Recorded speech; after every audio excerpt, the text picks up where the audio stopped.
So you want to play Dungeons and Dragons, but the character sheet's so confusing. What are these stats and abilities? What do they all do? Don't worry. I'm here to teach you.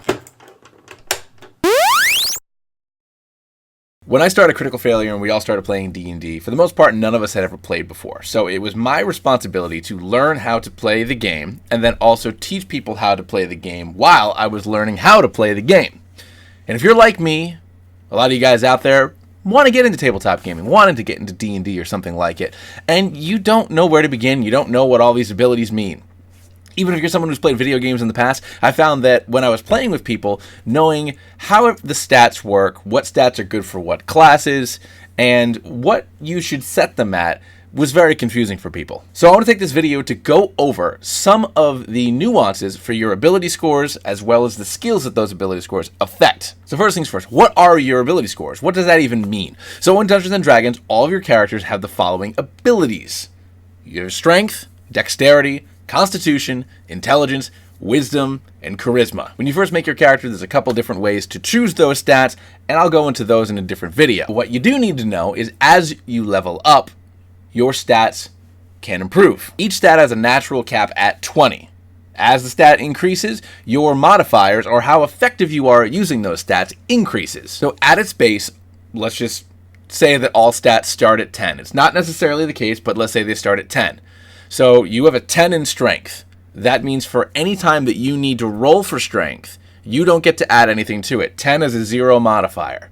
For every 2 that you go up or down, you get to add 1 to that. So for example, if you have a strength of 14 and you need to make an athletics check, you roll that d20 and add 2 to its outcome.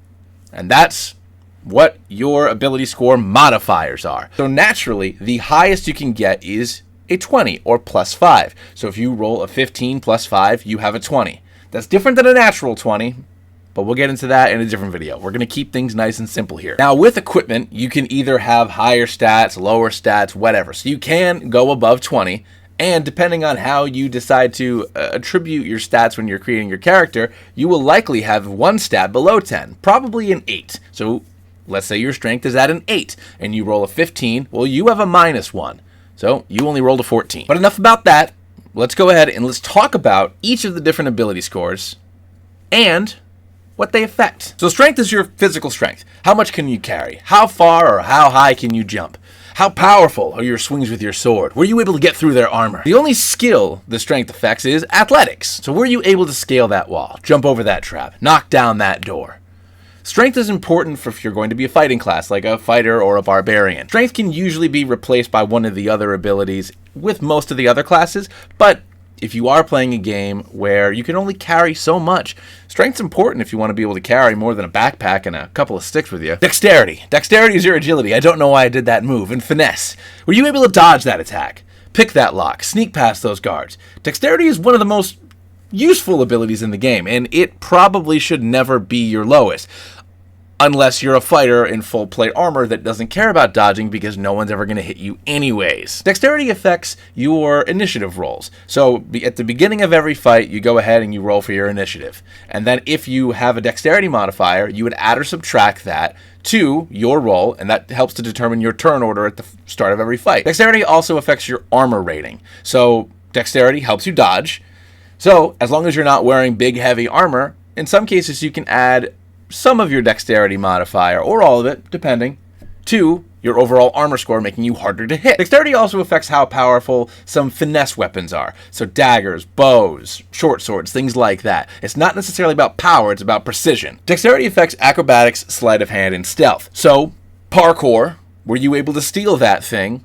And were you able to sneak by that thing? Like I said, dexterity is one of the more useful stats. Almost never should it be your lowest, unless you're very clumsy and you're really role-playing into that. Constitution is your ability to fight through the pain. How much health do you have? Were you able to resist that poison? Were you able to keep that spell going even after you got punched in the face really, really freaking hard. Constitution doesn't really affect any of the actual skills that you have, except for the most important skill in the game, which is how much health you have. Constitution can also be used for some more flavory stuff. So, did you decide to drink an entire keg before you started fighting all of the other people in the bar? Well, maybe you should make a Constitution check to make sure you can keep it all down, or that you're not too drunk to fight and you just pass out. Like Dexterity, Constitution is always useful.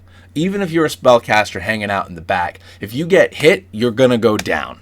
Or you might lose concentration on the spell that's keeping that monster under your control. Intelligence is how smart you are, how much stuff you know.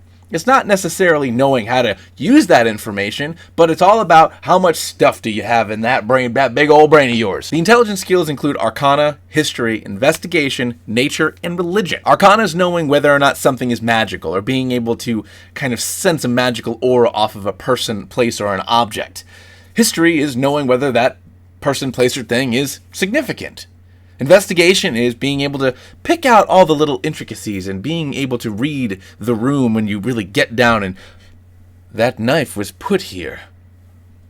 There's been a murder. Nature's knowing that that flower over there is poisonous and you probably shouldn't eat it or touch it. And religion is being able to recognize the emblem on somebody's robes as being part of a notorious death cult or gang that runs rampant throughout the city that must worship a god, because I said religion. Wisdom, on the other hand, is more like the application of knowledge. So a doctor performing surgery, being able to know your surroundings, read people, things like that. So it's not necessarily knowing stuff, but it is knowing how to do stuff, if that makes sense. Wisdom includes animal handling, because with enough persuasion, you are able to pet that dog, no matter how feral it might be. Insight, to be able to tell if people are lying or to read somebody's emotions. Medicine, because you know how to patch somebody up quickly or be able to tell if that potion is a healing potion or acid that they're about to drink. Perception, because when you walk into a room, you can feel what's going on. Being able to sense traps or somebody sneaking up on you. Being able to get a read of the situation just by being there. And finally, survival, because just like with nature, was that flower poisonous? Finally, we have charisma. So charisma is not necessarily being charming or being social. It also has to do with your presence. How do you carry yourself? You have this air about you. Charisma helps to improve deception. Were you able to lie to that person? Were you convincing? Intimidation, because not everyone who's intimidating is physically imposing. Performance so you can sing! And finally, persuasion, because of course you're charming. You're an adventurer. But that's it, everybody. I hope that this helped give you a little bit of insight into what all the different ability scores and skills are. If you have any questions, bring them up in the comments below. If you liked the video, go ahead and like it here, leave a comment. Think about subscribing. I'm going to put up D&D videos every Tuesday on an All the Nerdy Fun's YouTube channel. We're going to have one kind of instructional video twice a month, and then I will put up the most recent episodes of the podcast on the other two. But I'll catch you guys in the next one. See ya.